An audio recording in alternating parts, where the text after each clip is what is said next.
नमस्कार, आप देख रहे हैं पीएससी यानी पॉलिटिकल स्टॉक एक्सचेंज, और वो भी साल का आखिरी 2024 से पहले 2023 में ये आखिरी पॉलिटिकल स्टॉक एक्सचेंज यानी पीएससी के इस एपिसोड में आप सभी का बहुत स्वागत है। ये कार्यक्रम इसलिए अलग है क्योंकि इस नेता ने ये कहा, इस नेता ने वो कहा, हम इस पर बहस नहीं करते हैं। हम आंकड़ों को आपके सामने रखते हैं, सेफोलॉजिस्ट की बात सुनते हैं और ये बताते हैं कि नंबर्स क्या कह रहे हैं। यानी पॉलिटिकल स्टॉक एक्सचेंज में किसकी लोकप्रियता में उछाल और कहां पर आ रही है गिरावट। आज इस मुद्दे पर हमने सोचा कि हम युवकों की बात करें, हम युवतियों की बात करें, हम युवाओं की बात करें। वो इसलिए क्योंकि इस बार फर्स्ट टाइम वोटर्स की आप समझ लीजिए कि ये तय करेंगे कि किसकी सरकार बनेगी। एक बहुत बड़ा हिस्सा फर्स्ट टाइम वोटर्स का ऐसा होगा जो अपने फैसले से ये तय करेगा कि किसको कितना % वोट्स मिल रहा है। इस पर नजर तमाम पार्टियों की है, सब इसमें ताकत झोंक रहे हैं। भारतीय जनता पार्टी ने भी, आपने सुना ही होगा, प्रधानमंत्री ने कहा कि जो 4 जातियां वो मानते हैं उसमें महिलाएं हैं, युवा हैं, किसान हैं और गरीब हैं। ऐसे में युवाओं को अगर एक बड़ी जाति के तौर पर खुद प्रधानमंत्री नरेंद्र मोदी देख रहे हैं, इंडिया गठबंधन में भी आप देख रहे हैं नेता ये कोशिश कर रहे हैं कि युवाओं को, फर्स्ट टाइम वोटर्स को वो अपनी तरफ करें। तो आज हम चर्चा युवाओं पर आंकड़े क्या कहते हैं इसके साथ करेंगे, लेकिन हमने युवाओं में भी युवक क्या सोचते हैं, युवतियां क्या सोचती हैं, महिलाएं क्या देश में सोच रही हैं, इस पर भी कुछ आंकड़े आपके सामने रखेंगे। तो इससे पहले कि हम चर्चा की शुरुआत करें, शहजाद पूनावाला जी राष्ट्रीय प्रवक्ता भारतीय जनता पार्टी के हमारे साथ स्टूडियो में मौजूद हैं। संजय निरुपम जी राष्ट्रीय प्रवक्ता कांग्रेस पार्टी के हमारे साथ जुड़ रहे हैं इस वक्त। संजय कुमार जी सीएसडीएस के को डायरेक्टर, सेफोलॉजिस्ट हमारे साथ इस चर्चा में जुड़े रहेंगे। तो जो सबसे पहला आंकड़ा हम आपके सामने रखने वाले हैं वो प्रधानमंत्री नरेंद्र मोदी को लेकर युवाओं की सोच पर है। सबसे पहले मोदी पर युवाओं की राय क्या है? पसंद है कहने वाले 45%, पसंद नहीं है कहने वाले 21%। लेकिन इस बार हमने आपके लिए एक अलग ग्रुप बनाया है सस्पेंस वालों का। ये आपके संजय कुमार जी आंकड़े से हमने ये सस्पेंस कैटेगरी निकाला है, जो दरअसल बताने को तैयार नहीं है कि नरेंद्र मोदी उन्हें पसंद है या नहीं पसंद है। यही 34% को अपनी तरफ करने की बड़ी चुनौती बीजेपी सरकार के सामने होगी। और पीएम बार बार कह रहे हैं कि हम 10% अपना वोट बैंक बढ़ाना है, तो ये 34% सबके टारगेट पर रहेगा। अब हम आपको, और ये आपको बता दें, सीएसडीएस ने ये सर्वे 18 से 22 साल के बीच के लोगों के बीच में किया है, 18 to 22। तो फर्स्ट टाइम वोटर्स भी हैं और 22 साल तक के जो आप मतलब समझ सकते हैं कि एक ही बार लोकसभा चुनाव में वोट करेंगे, जो पहली बार लोकसभा चुनाव में वोट करेंगे 2024 के। बिल्कुल, प्रधानमंत्री के तौर पर युवाओं की पसंद, पहली बार वोट डालने वाले क्या कहते हैं? नरेंद्र मोदी 48%, 48%। ये अगला आंकड़ा है, ये देखिए 48% आ गया जो प्रधानमंत्री के तौर पर पसंद है नरेंद्र मोदी। राहुल गांधी को मिलते हैं 27%। और ये सस्पेंस कैटेगरी, इनके लिए अनेकों नाम सेफोलॉजिस्ट कहते हैं, स्विंग वोटर, जिसने मन नहीं बनाया है, सस्पेंस वाले लोग। लेकिन इनके मन में क्या है ये सीधा जाकर ईवीएम पर बताते हैं। तो ये भी 18 से 22 साल के बीच के लोग हैं, फर्स्ट टाइम वोटर्स हैं। 48% यहां पर, 50% से 2% कम, सीधा मोदी को अपनी पहली पसंद बता रहे हैं। केंद्र सरकार के कामकाज से खुश, इसमें युवक क्या कहते हैं हम आपको बताएंगे, युवतियां क्या कहती हैं ये भी बताएंगे। ये सीएसडीएस का सर्वे है। बहुत संतुष्ट 22% युवक, संतुष्ट युवक 31%, असंतुष्ट 18%, बहुत असंतुष्ट 27%। तो उधर का आंकड़ा अगर आप मिला लें तो 53 होता है, 53% जो संतुष्ट या बहुत संतुष्ट है। जो असंतुष्ट या बहुत असंतुष्ट है उसमें आप देख रहे हैं कि आंकड़ा लगभग 41-42% हो रहा है। अब आ जाइए युवतियों पर, युवतियां क्या सोचती हैं। तो यहां पर बहुत संतुष्ट की कैटेगरी आ गई है 18% पर, और 35% कह रहे हैं संतुष्ट। यहां पर संतुष्ट वाला आंकड़ा बढ़ा है 4% युवकों से, और वहीं पर 4% बहुत संतुष्ट वाला आंकड़ा गिर गया है। ये बहुत इंटरेस्टिंग है। अब युवतियां क्या सोचती हैं, जिनमें असंतुष्ट वाली कैटेगरी में 24% हैं, और बहुत असंतुष्ट वाली कैटेगरी जो युवकों में 27% थी, वो बहुत असंतुष्ट युवतियों में 17% है, मतलब 10% कम। ये बहुत इंटरेस्टिंग है। जो युवतियां हैं वो असंतुष्ट में, तो आप देख रहे हैं आंकड़ा बढ़ा है, 18 से 24 हुआ है, लेकिन बहुत असंतुष्ट में वो 10% नीचे स्लिप कर गया है। यानी जो फीमेल फर्स्ट टाइम वोटर्स हैं, जो लड़कियां पहली बार वोट डाल रही हैं, उनमें अगर आप देखें तो लोकप्रियता बाय एंड लार्ज में संतुष्ट में ज्यादा है और बहुत असंतुष्ट में काफी कम है। अब हम आपको पीएम के तौर पर जो पसंद है वो जल्दी से बता देते हैं, उसके बाद चर्चा की शुरुआत करेंगे। नरेंद्र मोदी, राहुल गांधी, दोनों में आप देख रहे हैं एक बार, ये देखिए युवक 43%, युवतियां 40%।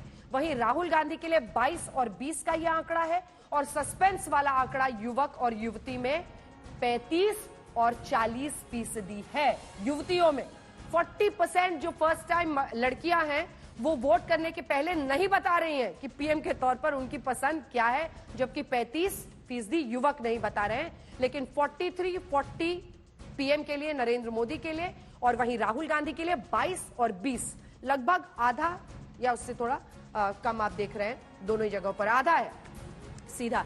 शहजाद जी, लेकिन ये सब एक बार फिर से इशारा करता है कि फर्स्ट टाइम वोटर्स के तौर पर एक बार फिर आपके सबसे बड़े पुलिंग फैक्टर नरेंद्र मोदी ही दिखाई दे रहे हैं। ये ताकत भी है, लेकिन इसी के साथ जब आप असंतुष्ट देखते हैं कामकाज से, तो वो एक आपके लिए चिंता की बात भी होनी चाहिए। देखिए, भारतीय राजनीति में MY फैक्टर बड़े लंबे समय तक एक धर्म और एक जाति को लेकर चिन्हित किया जाता था। हाँ। आज भी MY फैक्टर है, सरकार को माई सरकार भी मानते हैं। और MY factor Bharatiya Janata party का क्या है? महिला और युवा। और ये महिला और युवाओं की जब एक समर्थन प्राप्त होता है तो 18 वर्ष बाद मध्य प्रदेश में सरकार लौट कर आती है, जबकि राजस्थान और छत्तीसगढ़ में बेरोजगारी का इस प्रकार का आलम है, महंगाई का इस प्रकार का आलम है, और वहां पर आईसिस का अड्डा बन चुका था। राजस्थान जहां गले कट रहे थे कन्हैया लाल के, स्टार्टअप का अड्डा नहीं बना, तो इसीलिए लोग असंतुष्ट होकर वहां से वोट को देकर सरकार को 5 वर्ष में हटाते हैं। और पिछले 9.5-10 वर्ष में क्या हुआ है ये भी हमको जानना पड़ेगा। मनमोहन सिंह के इरा में 400 स्टार्टअप्स थे, मात्र 400 स्टार्टअप पूरे देश में। आज 80,000 से ज्यादा स्टार्टअप है। Bharat third largest startup ecosystem बन चुका है। आज भारत में 125 यूनिकॉर्न है, 10वां यूनिकॉर्न भारत में तैयार होता है। आज जिस प्रकार से भारतीयों को और खास करके युवाओं को जो अवसर मिल रहे हैं, चाहे वो डिजिटल इकोसिस्टम के माध्यम से हो, यूपीआई की ट्रांजैक्शंस देखिए, और मैं केवल इनकी बात कर रहा हूं, मैं जो गरीबों के लिए किया गया है, 13.5 करोड़ गरीबों को बाहर निकालने के लिए जो नल से जल, गरीब आवास और वो सारी चीजें, उसके बारे में तो बोल भी नहीं रहा। तो मुझे लगता है कि इसका सीधा असर है। जहां तक महिलाओं की बात है, एक चीज अंजना जी नोट कीजिए, बच्ची पैदा होती है तब से लेकर सांसद बनने तक की स्थिति में मोदी जी की सरकार का टच पॉइंट उसकी लाइफ में होता है। बेटी बचाओ के माध्यम से सेक्स रेशियो पॉजिटिव हुआ, उसके बाद बच्ची शिक्षा के लिए जाती है, एजुकेशन के लिए टॉयलेट बना तो ड्रॉप आउट रेट कम हुआ। उसके बाद जो है महिला थोड़ी सी और बड़ी होती है तो कन्यादान योजनाओं जैसे योजनाओं में उसको जो है शादी के लिए पैसे चाहिए तो वो मिल जाता है, या स्कूटी मिल जाती है, वो हायर एजुकेशन प्राप्त करती है। उसके बाद महिला थोड़ी और बड़ी होती है, और ज्यादा बड़ी होती है, तो उसके बाद घर की ओनरशिप उसके नाम पे की जाती है, जो पक्के आवास बने उसमें से 70% महिलाओं के घर के अकाउंट है।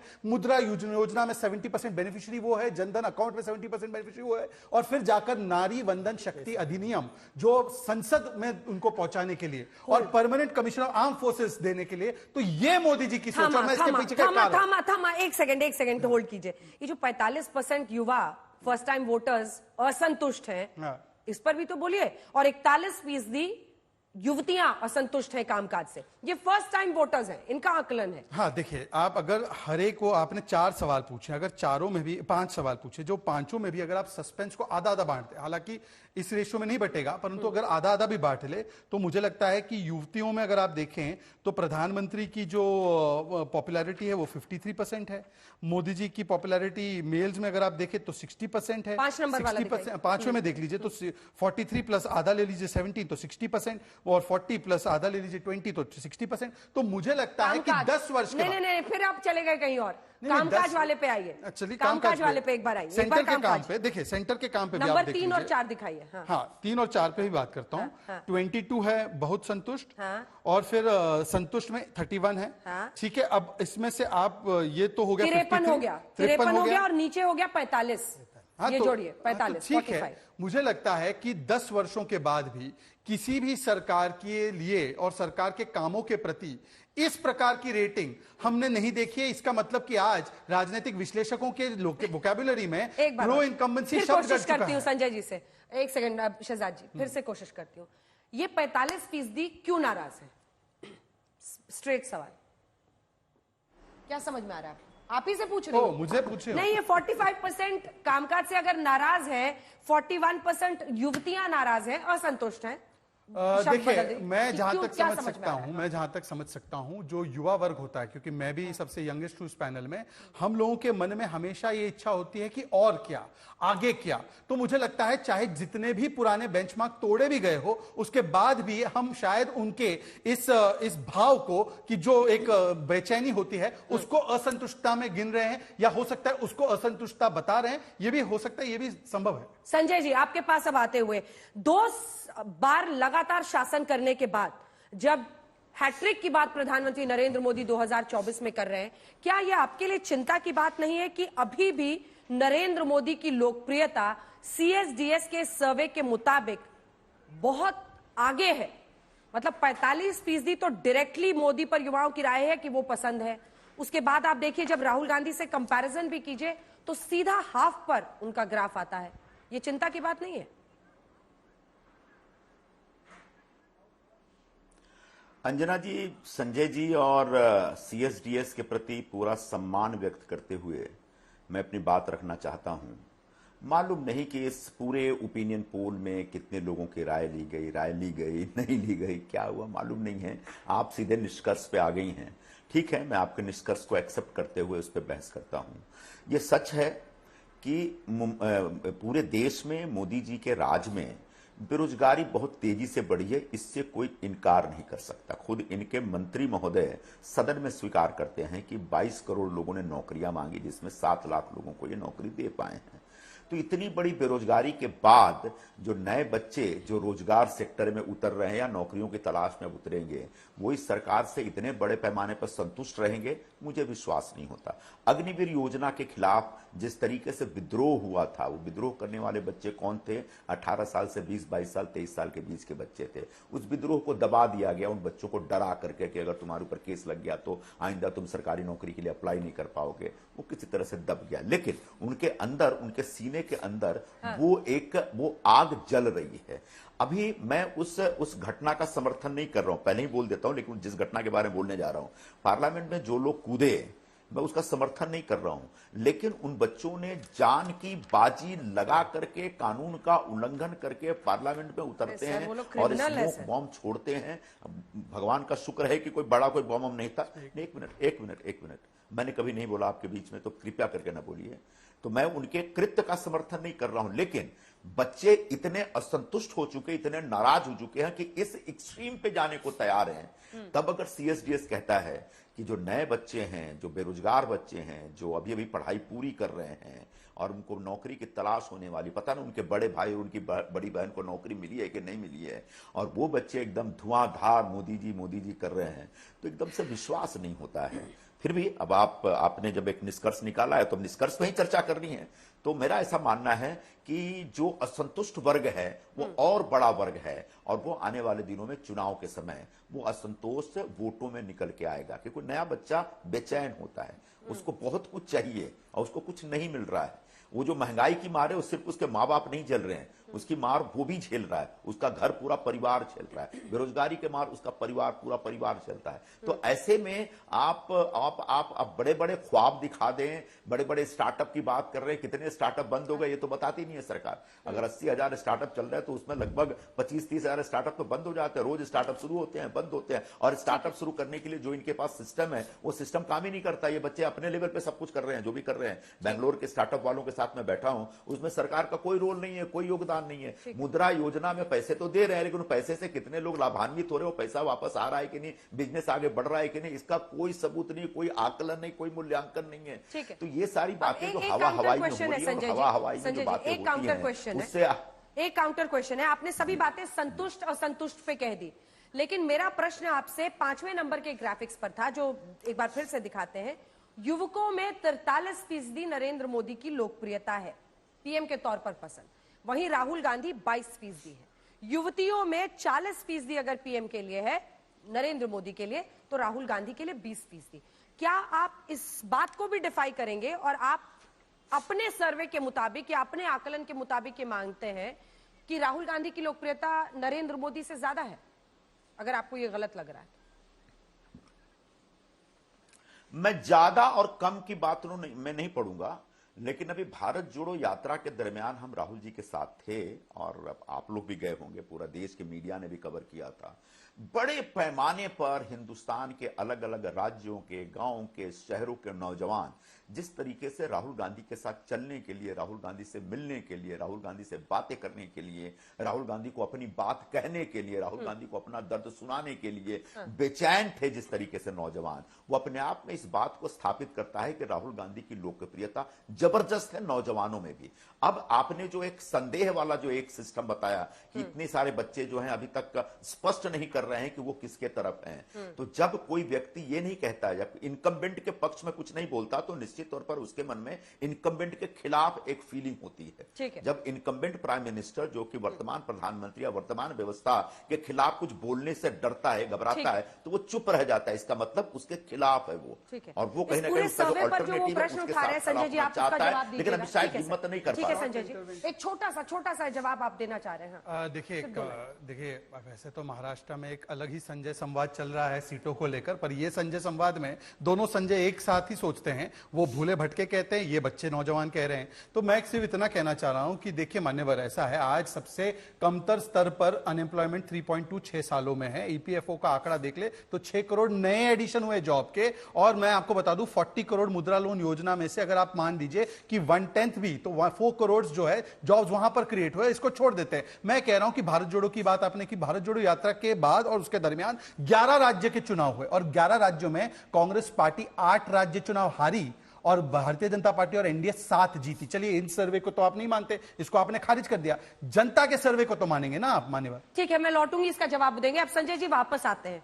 वो कह रहे हैं कि जब बेरोजगारी इतना बड़ा मुद्दा है इस देश में, फिर युवा कैसे, एक बार संतुष्ट वाला दिखाइए नंबर्स, कैसे युवा संतुष्ट है? आपके सर्वे पर वो प्रश्न लगा रहे हैं। वारिस पठान भी जुड़ गए, इसके बाद आ रही हूं वारिस जी। संजय जी। अंजना जी, मुझे लगता है 2-3 चीजों को स्पष्ट करना जरूरी है। पहली बात, जिन आंकड़ों का आपने जिक्र किया, जिन आंकड़ों के ग्राफिक्स आपने दिखाए, वो क्या बताते हैं? 2 बड़ी बातें। सरकार की अगर बात करें, सरकार के कामकाज की बात करें, और प्रधानमंत्री मोदी की पर्सनल पॉपुलैरिटी की बात करें, दोनों में अंतर दिखाई पड़ता है। सरकार के कामकाज से उतनी खुश युवा नहीं दिखाई पड़ते जितनी पॉपुलैरिटी रेटिंग प्रधानमंत्री नरेंद्र मोदी की युवाओं के बीच में है। तो स्पष्ट एक अंतर दिखाई पड़ता है। सरकार के कामकाज पर लोग प्रश्न चिन्ह लगाना शुरू कर दिए हैं। युवाओं का यह आंकड़ा है, और वो बताते हैं कि जितने युवा संतुष्ट दिखाई पड़ते हैं, लगभग उतने ही असंतुष्ट भी हैं। तो इसका मतलब है कि आधे युवा उस पर क्वेश्चन मार्क लगा रहे हैं। लेकिन संजय जी, एक कॉन्ट्रडिक्शन में देख रही हूं आपकी बात में, एक बार दिखाते हैं उन्हें। पहला ग्राफिक्स, पसंद है वाले जो 45% कह रहे हैं मोदी, नरेंद्र मोदी पसंद है, पसंद नहीं है वाले 21% हैं। और वहीं पर अगर आप दूसरा ग्राफिक्स साथ में दिखा दे तो युवकों में 53% कह रहे हैं कि संतुष्ट या बहुत संतुष्ट है, 45% कह रहे हैं असंतुष्ट है या बहुत असंतुष्ट है। तो ये तो ये दोनों काम से संतुष्ट वाला नंबर उनके पॉपुलैरिटी से भी ऊपर जा रहा है। हाँ, ये इनके 2 अलग अलग सवाल हैं। जब आपने पूछा कि प्रधानमंत्री मोदी को आप पसंद करते हैं, नापसंद करते हैं, तो ऐसे लोग जो आपने आंकड़ा दिखाया, 45% युवा कहते हैं हम उन्हें पसंद करते हैं, और नापसंद कहने वाले 21% लोग हैं, युवा हैं। और जो 54% लोग हैं, उनके कुछ लोगों ने कहा कह नहीं सकते, कुछ लोग के, और मतलब कुछ लोगों का जवाब नहीं था। और दूसरा सवाल है सरकार के कामकाज से, तो थोड़ा सा डिस्टिंक्शन किया जा रहा है। जो तीसरा सवाल है, वो सवाल है कि आप क्या प्रधानमंत्री नरेंद्र मोदी को देश के अगले प्रधानमंत्री के रूप में देखना चाहेंगे, या राहुल गांधी से जो कंपैरिजन है कि आप किसे प्रधानमंत्री के रूप में देखना चाहेंगे। तो उसमें नरेंद्र मोदी का नाम लेने वाले और भी ज्यादा है युवा, 48% है। 48। तो तीनों अलग अलग सवाल जब आप 2 ऑप्शन देते हैं, मतलब इस सवाल में नंबर 2 वाला जो ग्राफिक्स है वो दिखाइए कि नरेंद्र मोदी का आपने ऑप्शन दिया, राहुल गांधी का ऑप्शन दिया, तब 48% ने नरेंद्र मोदी के लिए कहा और 27% ने राहुल गांधी। हाँ, वो दर्शकों के लिए स्पष्ट कर दूं, वो हमने ऑप्शन भी नहीं दिया। अच्छा। वो स्पॉन्टेनियस नाम लेते हैं, आप किसे देश के अगले प्रधानमंत्री के रूप में देखना चाहते हैं, और 48% युवाओं ने प्रधानमंत्री नरेंद्र मोदी का नाम लिया। और जो दूसरा सवाल था कि आप उन्हें पसंद करते नापसंद करते, वो सीधा प्रधानमंत्री नरेंद्र मोदी के नाम लेके पूछा गया सवाल है। और 27% ने स्वतः राहुल गांधी का नाम लिया। स्वतः राहुल गांधी का नाम लिया। ये हमारे सवाल पूछने का यही तरीका है। कि हम नाम ऑफर नहीं करते। इसी के लिए आपको अलग अलग आंकड़े नजर आएंगे। कई बार हमारे सर्वे में 41% युवा कहते हैं वो प्रधानमंत्री नरेंद्र मोदी को अगले प्रधानमंत्री के रूप में देखना चाहते हैं, वो पॉपुलर है। कुछ सर्वे ऐसे भी हैं अंजना जी जिसमें आपको वो सब 80% 85% दिखाई पड़ता है, क्योंकि वो नाम लेके पूछते हैं। तो सर्वे में पूछने के तरीके अलग अलग हैं। लेकिन संजय जी जिस सर्वे पे सवाल उठा रहे थे, तो एक तो ये क्लैरिफिकेशन मैं देने की कोशिश कर रहा था कि सरकार से असंतुष्टि है। 45% अगर युवा असंतुष्ट हैं तो वो अपने आप में बताता है कि सारे के सारे युवा संतुष्ट नहीं है, और आधे युवा ऐसे भी हैं जो संतुष्ट है, असंतुष्ट है। लेकिन उन्होंने बेरोजगारी का जिक्र किया। जब देश में इतनी बेरोजगारी बढ़ रही है तब ऐसी संतुष्टि क्यों? यही सर्वे, इन्हीं सर्वे के आंकड़े और भी हैं। उन सवालों का अगर मैं जिक्र करूं, हमने सवाल बहुत सीधा सीधा पूछा, पिछले 5 साल में आपको क्या लगता है बेरोजगारी बढ़ी है या घटी है? तो बेरोजगारी बढ़ी है। उसके अगर आंकड़े में बताऊं, यूपी में 78% लोगों ने, युवाओं ने कहा बेरोजगारी बढ़ी है। गुजरात में 88%, कर्नाटक में 44%, हिमाचल में 90%, और ऐसे तमाम राज्य हैं। राजस्थान में 43%, छत्तीसगढ़ में 50%। क्या आपने शहरी और ग्रामीण युवाओं का भी बंटवारा किया था, अलग अलग किया या मिक्स्ड? नहीं, बिल्कुल बंटवारा किया जा सकता है, लेकिन जो आंकड़े हमारे पास अभी उपलब्ध है मैंने उसका जिक्र किया। बड़ी संख्या में लगातार 2 साल में युवा, आप कहीं भी, हम किसी स्टेट में सर्वे करें, नेशनल सर्वे करें, किसी स्टेट में करें, 2 चीजों पर सरकार के बारे में क्रिटिकल हैं लोग, युवा भी, युवती भी, यंग, सब तरह के लोग। अगर बेरोजगारी की बात करें तो तमाम 80% लोग कहते हैं बेरोजगारी बढ़ी है। थोड़ा बहुत ऊपर नीचे आंकड़ा होता रहता है। 80% के आसपास कहते हैं बेरोजगारी बढ़ी है, लेकिन बावजूद इसके अगर 48% पीएम नरेंद्र मोदी का नाम लेते हैं, तो क्या ये विकल्प का एक अभाव है जिसकी वजह से उनको लगता है कि भरोसा अभी भी जो हमारे पास विकल्प है उसमें नरेंद्र मोदी पर ही किया जा सकता है? इसका जवाब देने के लिए माकूल आदमी अब हम लोगों के सामने आ चुके हैं, वारिस पठान साहब। बताइए भाई वारिस जी, क्या अब प्रधानमंत्री नरेंद्र मोदी अभी भी इतने लोकप्रिय हैं, लेकिन 27% लोग राहुल गांधी का नाम ले रहे हैं पीएम के लिए, और आप लोग दोनों को कोसते हैं। अभी तक डिसाइड ही नहीं कर पाए आप किधर खड़े हैं। बिल्कुल अंजना जी, देखिए, नहीं, हम तो खड़े हैं संविधान के साथ, देश के युवा के साथ, और देश की तरक्की उसके लिए हम तो खड़े हुए हैं। देश के युवा के ऊपर बात चल रही है, मैं बताऊंगा अंजना जी, देश का युवा थोड़ा सा डिस्टर्ब है, मगर उसको पता है उसको क्या चाहिए। सबसे बड़ी बात अभी जो मैं सुन रहा था यही था, बेरोजगारी। युवा को रोजगार चाहिए, वो चाहता है कि मुझे अच्छा एजुकेशन इंस्टीट्यूट मिले जहां मैं पढ़ूं लिखूं और मुझे रोजगार मिले। मगर यहां आप दिखाइए 80% युवा सोच रहा है, बोल रहा है कि बेरोजगारी बढ़ गई है। तो प्रधानमंत्री की जितनी गारंटी थी सब तो फेल हो गई। 15 लाख ना उनके अकाउंट में आया, ना 2 करोड़ युवाओं को रोजगार मिलना था, वो रोजगार मिला।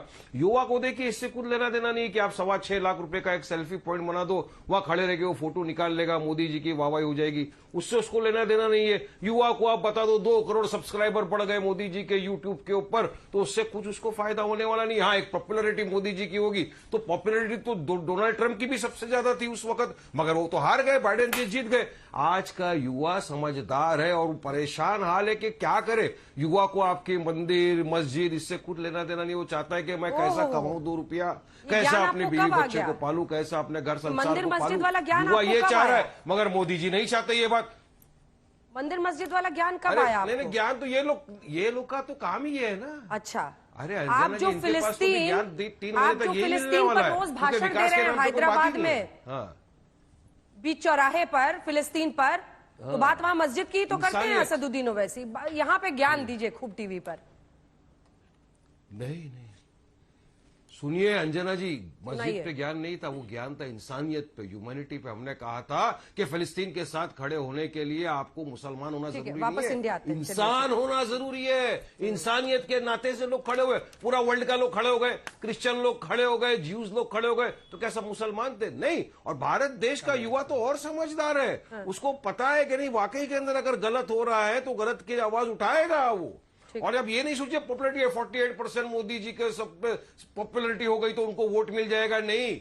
युवा अब उसी के साथ जाएगा, उसी को वोट देगा जो युवा को लगेगा कि मेरे फ्यूचर के लिए काम कर सकते हैं। सिर्फ गारंटियों में, झूठ में, यही जवाब लेते हैं सबका साथ, सबका जो संजय निरुपम जी ने नंबर कोट नहीं चलने वाला देश। ठीक मैं है उसी पे कि आ- 22 करोड़ लोगों ने नौकरियों के लिए अप्लाई किया, जिसमें से अंजना जी, 5 या 6 लाख जी, में अपनी नौकरी दे बात पाए। कर लूं, फिर उसके हाँ, बाद इसी के अंजना बाद जी, ये जवाब दे दें, मैं आ रही हूँ संजय जी आपके पास, इसके बाद फौरन। देखिए जिस प्रकार की- बेरोजगारी हाँ। बहुत बड़ा इशू है। देखिए मैं अभी ये जो 5 राज्यों के चुनाव हुए, सबसे ज्यादा बेरोजगारी दर पता है कहां था? राजस्थान 20% अबव 1 ईयर, और सबसे कम बेरोजगारी दर मध्य प्रदेश 2%। ये सीएमआई का डेटा है, हाँ, जिसको मैं नहीं मानता, मैं तो एनएसएस के डेटा को जाता हूं, परंतु इनका डेटा ये कोट करते हैं तो मैं आपके सामने रख रहा हूं। दूसरी बात देखिए, अब जो वारिस पठान जी ने कहा, मैं देखिए युवाओं के विवेक पर, मेरी जो एज के लोगों के विवेक पर ना शक करना बंद कीजिए। हम मिलेनियल या जेनजी जरूर है, परंतु आप आपका 18 से 22 वाले नहीं है। नहीं 18 से 22 वाले नहीं है, परंतु सबसे कम उम्र वाला तो मैं ही हूं ना यहाँ पर। हाँ, हाँ, लेकिन तो first time voters की बात हो रही है। मैं मिलेनियल हूं, और बाकी हमारे जो जेनजी है, आप तो मिलेनियल और जेनजी दोनों में से नहीं है। तो मैं सिर्फ ये कहना चाहता हूं कि जब देश में 2014 में 380 मेडिकल कॉलेज थे, आज 700 मेडिकल कॉलेज है।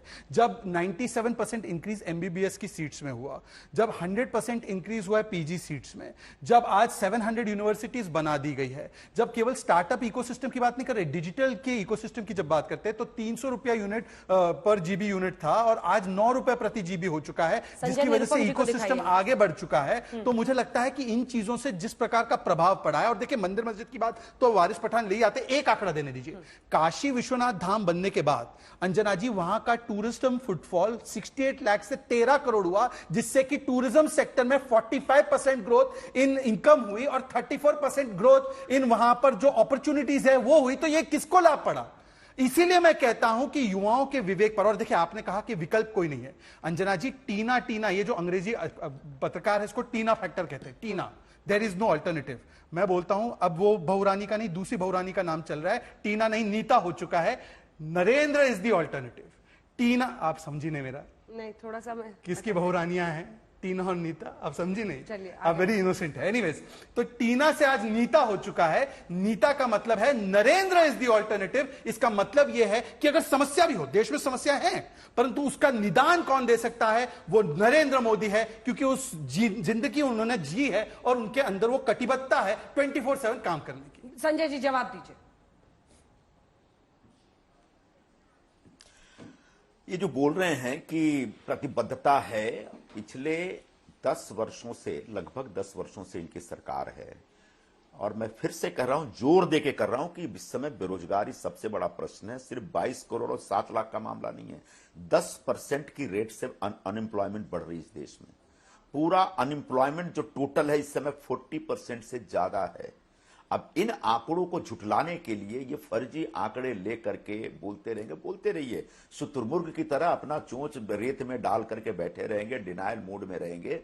तो उससे ठीक है, आप थोड़ी देर के लिए लोगों को बेवकूफ बना सकते हैं, झांसे में डाल सकते हैं, लेकिन अंततः आपकी सरकार के खिलाफ एक माहौल बन रहा है, इस बात को आप स्वीकार कर लीजिए।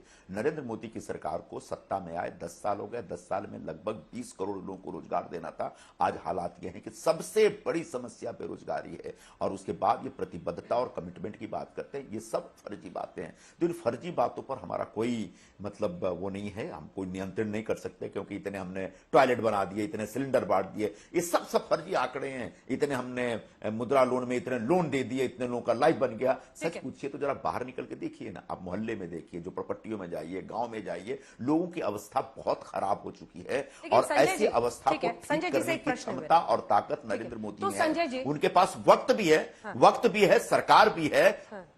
संजय जी प्रश्न सुनिए ना, तो फिर नफरत के बाजार की बात करने के बजाय 20 करोड़ नौकरियां हम ऐसे पैदा करेंगे, ये कांग्रेस को समझाना चाहिए देश को। आप बताइए ना, 20 करोड़ नौकरियां कांग्रेस कैसे सुनिश्चित करेगी?